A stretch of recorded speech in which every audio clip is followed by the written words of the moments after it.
in the laws of thermodynamics, which may be expressed in the following simple terms after me. The first law of thermodynamics. Heat is work and work is heat. Heat is work and work is heat. Very good. The second law of thermodynamics.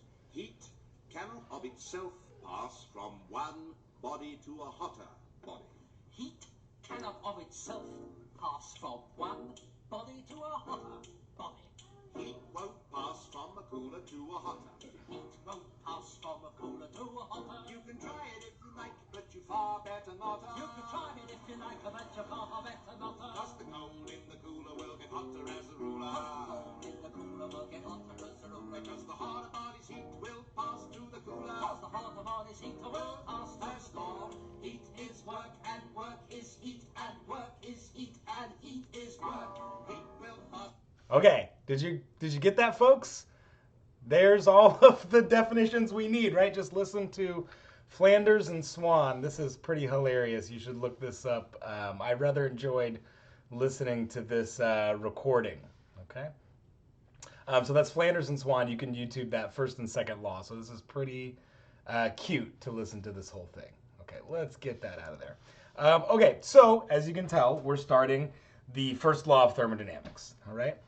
And this is going to be a pretty massive section. You can see that I'm intending this to spread out over both weeks 3 and 4, okay?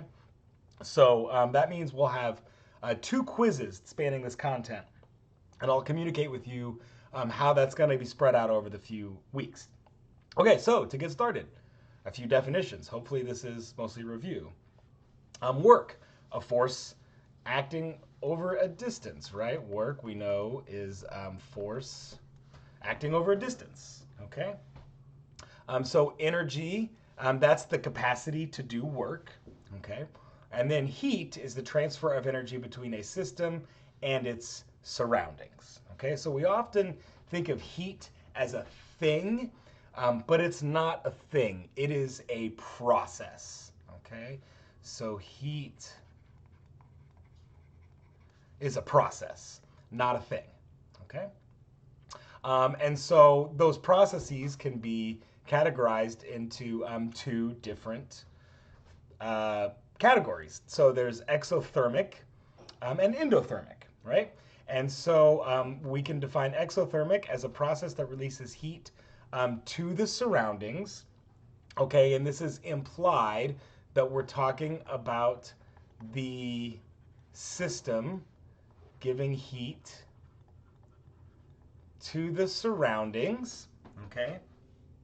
And in an endothermic process, that's a process that acquires heat from the surroundings. And so I'm going to use common definitions for system and surroundings, SYS, and it is acquiring heat from the surroundings, SURR, where I'm going to use those 2 abbreviations to indicate system and surroundings, okay? Great, so moving along, okay? So let's talk about some more definitions. Open, closed, and isolated, okay? So when we have an open system, that means both mass and energy are free to be exchanged, okay? And remember, when we say energy, we're talking about the capacity to do work. So by being able to exchange energy, we could exchange heat, we could exchange work, or both, okay? So in an open system, mass and energy are freely exchanged between system and surroundings, okay? In a closed system, we can exchange energy between system and surroundings, but not mass, okay? So the mass in our closed system is fixed or constant, okay? And so then, as you might guess, in an isolated system, we can't exchange mass or energy between system and surroundings. So it's totally isolated, okay? So rarely do we have isolated systems in chemistry. It's really, really hard to make a truly isolated system. Even if we design a dewar, right, or a thermos or some kind of insulated device, they're still not perfectly isolated, okay? So almost all the time in chemistry, we deal with open or closed systems. And that's mostly because it's virtually impossible to make a truly isolated system.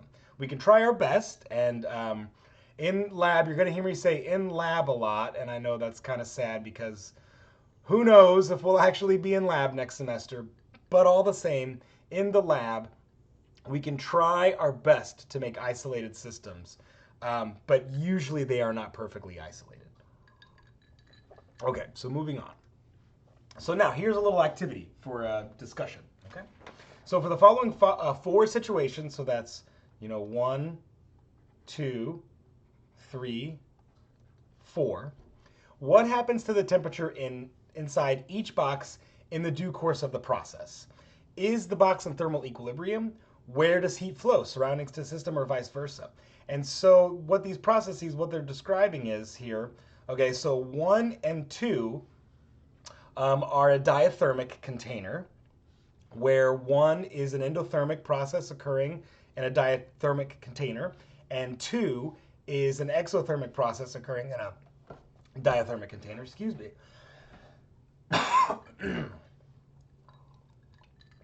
And as you might guess, processes 3 and 4 are both in adiabatic containers, and they're endo and exo.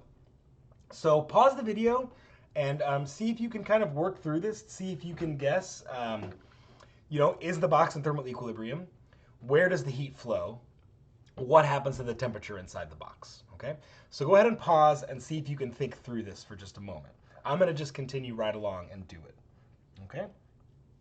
So, and all these boxes are the system, right? So the surroundings is out here and the system is inside the box, okay?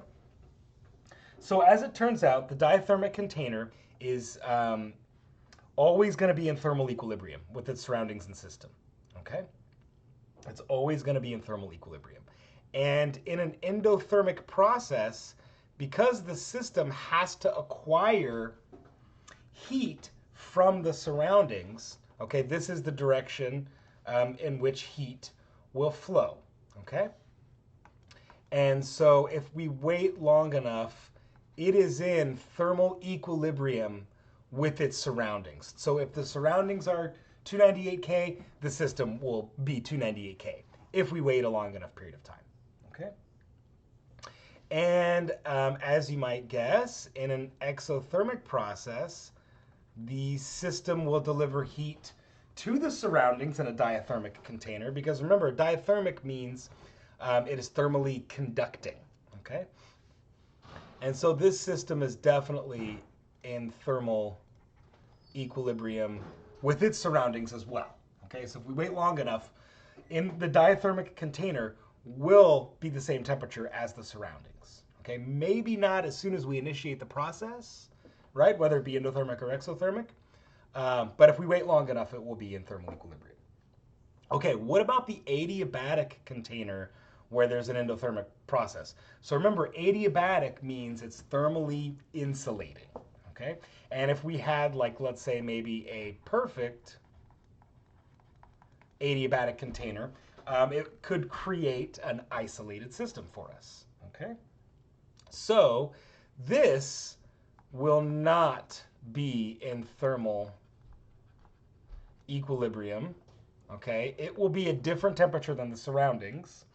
And so now, will it be hotter or colder than the surroundings? And if it's an endothermic process, it has to acquire heat from somewhere. So the only place it can acquire heat from is itself. And thus, it will become colder, okay, than what it was initially. And similarly, all adiabatic containers are not in thermal equilibrium with their surroundings, okay? And this exothermic process, it wants to deliver heat It can't deliver heat anywhere else but to itself. So this will make the system hotter. Okay? So this is starting pretty basic from here, but now we have to start kind of thinking about how heat is going to be exchanged between system and surrounding. And if you recall from our very first week and from that cute little song I just played for you, right? Heat flows from a hot object to a cold object, not the other way around. Okay? Remember that.